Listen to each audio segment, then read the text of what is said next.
ప్రతి మనిషి కలలు చూస్తాడు కానీ, ఎందుకు చూస్తాడో అనేది ఇప్పటికీ పూర్తిగా అర్థం కాలేదు. ఈరోజు మనం ఒక ప్రమాదకరమైన ప్రశ్న అడగబోతున్నాం. కలలు కేవలం మన మెదడు ఆటనా? లేక ఇంకో యూనివర్స్ నుండి వచ్చిన సందేశాలా? సైకాలజీ ప్రకారం డ్రీమ్స్ అనేవి ఆర్ఈఎం.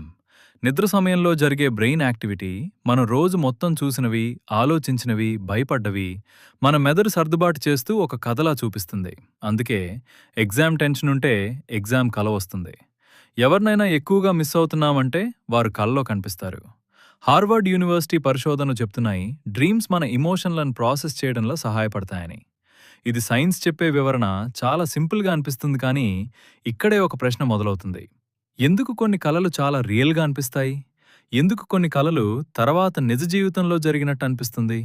ఎందుకు డెజాయ్వు అనుభూతి వస్తుంది? మనం ఈ సీన్ ముందే చూసినట్టుగా ఎందుకు అనిపిస్తుంది? న్యూరోసైన్స్ ప్రకారం డెజాయ్వు అనేది బ్రెయిన్ ప్రాసెసింగ్లో చిన్న డిలే మాత్రమే కానీ, ప్రతి విషయం కేవలం బ్రెయిన్ లోపమా లేక ఇంకా ఏదైనా ఉందా? ఫిజిక్స్లో ఒక సిద్ధాంతం ఉంది. దాన్ని మల్టీవర్స్ థియరీ అంటారు. ఈ సిద్ధాంతాన్ని ప్రముఖ భౌతిక శాస్త్రవేత్త హ్యూ ఎవరెట్ ప్రతిపాదించాడు. మెనీ వరల్డ్స్ ఇంటర్ప్రిటేషన్ ప్రకారం ప్రతి నిర్ణయం తీసుకున్నప్పుడు యూనివర్స్ విడిపోతుంది. ఒక యూనివర్స్లో నువ్వు ఒక దారి ఎంచుకుంటావు, ఇంకో యూనివర్స్లో వేరే దారి.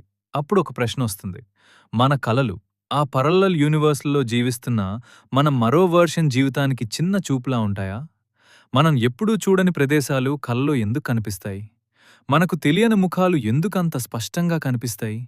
అది కేవలం ఊహ లేక ఇంకో రియాలిటీలో జరుగుతున్న జీవితం మన మెదడుకు క్షణకాలం కనిపించడమా? కొన్ని కేసుల్లో మనుషులు ప్రమాదాలు జరగడానికి ముందు అలాంటి కలలు చూసినట్టు చెప్పారు సైన్స్.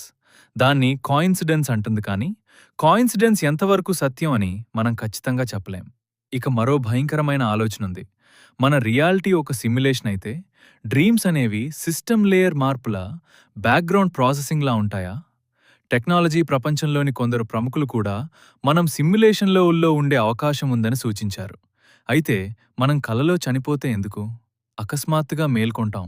ఆ లేయర్ ముగిసిందని అర్థమా? లేక మెదడు మనల్ని రక్షించిందా? కాన్షియస్నెస్ గురించి మనకింకా పూర్తి అవగాహన లేదు.